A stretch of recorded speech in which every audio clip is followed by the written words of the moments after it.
Good morning mga ka-Fortuner. Ang gagawin natin ngayon ay ibabypass natin ang video. Gaya niyan, pag binaba mo yung handbrake ay hindi siya lalabas ang video. Ayan siya. Pagka pinul handbrake mo, ayan, makakanood ka lang pag nakapark.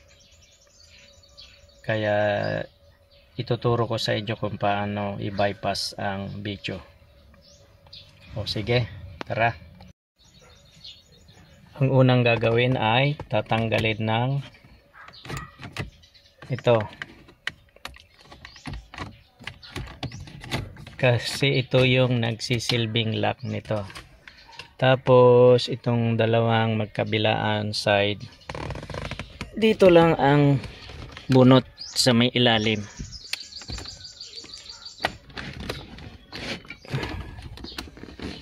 Ayun, hatak lang. Ayan, tanggal. Tapos sa kabila ay ganun din. Yun. Ayan, kabilaan, tagdalawa.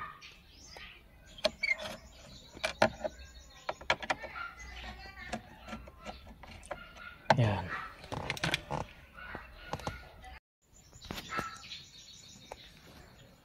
Ayan, tanggal na yung apat na nut.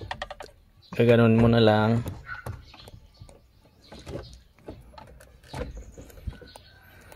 Tapos ayan na siya. Ayan. Tapos hahanapin natin yung kung saan yung sa handbrake. Mag pin to pin po tayo. Yung nakakonect dito sa handbrake. Tsaka dito hanapin natin yung sa kunin natin dito sa may ilalim. Ito, tanggal ko na siya. Connect natin yung isang positive o kaya negative.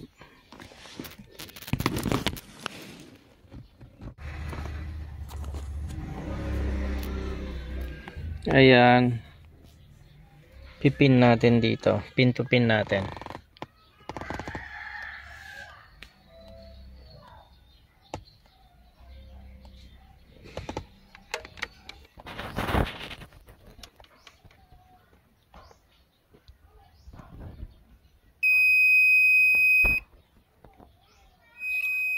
Pink. Yan. Ito. Yan yung hindi ko makikita yung coding niya pero ito siya. Tinanggal ko lang yung connection. Ayan. So ang gagawin natin ay puputulin natin ito para ma-disengage yung parking brake ito. Dito pala kayo magdudugtong. Ito yung dudugtungan nyo. Tapos yung kaputol nandito na sa may ilalim. Yan. Wala na siyang connection papunta sa handbrake. Yan, dito siya. Tapos ang gagawin dito ay i-ground natin sa katawan niya. Gaya igaganyan natin. Subukan natin.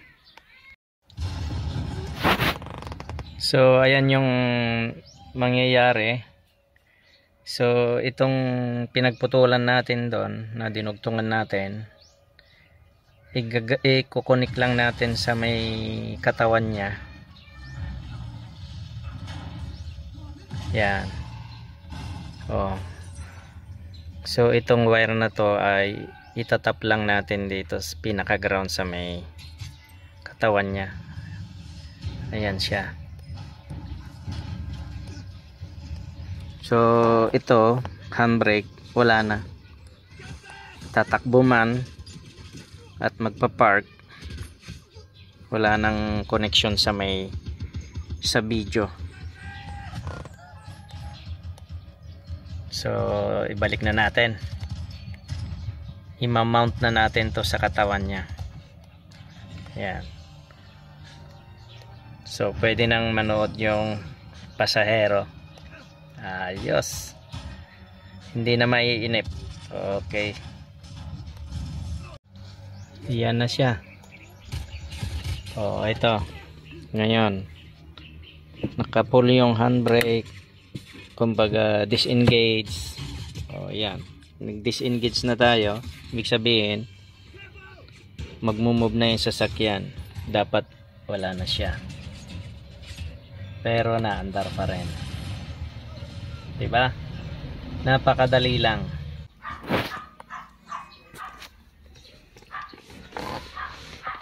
Ang gagawin na natin ngayon ay babalik na natin ang panel. Ganyan lang siya, isang kamay lang. Yan.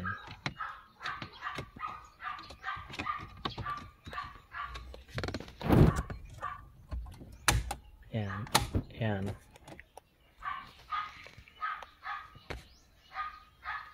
Tapos kabilaan.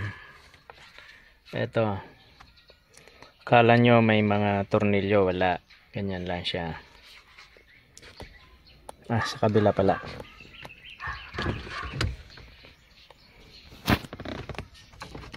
Ayan.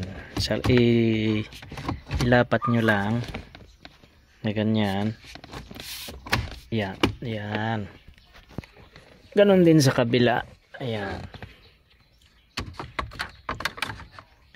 Lalapat nyo yan ganyan, nakapwesto. Ayan. Tapos panghuli ito.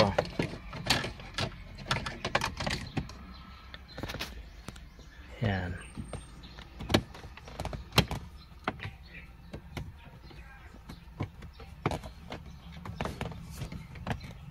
Yan. So subukan na natin.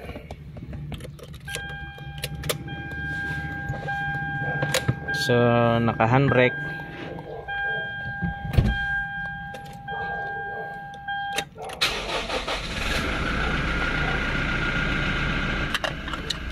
So gagamitan natin ng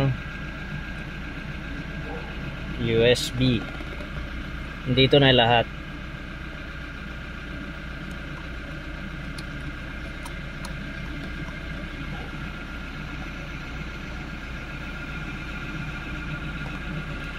Source.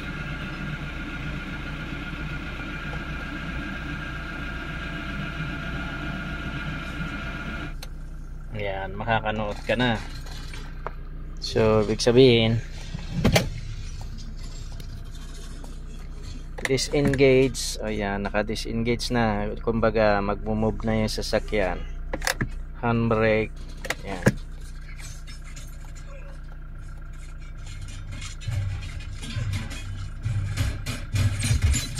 So, doon tayo sa ayan, sa music. Ayan. So, pagpunta sa video, ayan, mamimili tayo. Transformer. Ayan.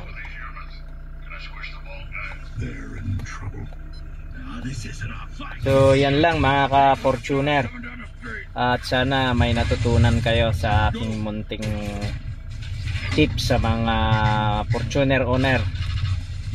Ganyan lang kadali. Okay, maraming salamat, at pabigyan naman ng thumbs up at like and share. Hanggang sa muli, maraming salamat. Bye bye.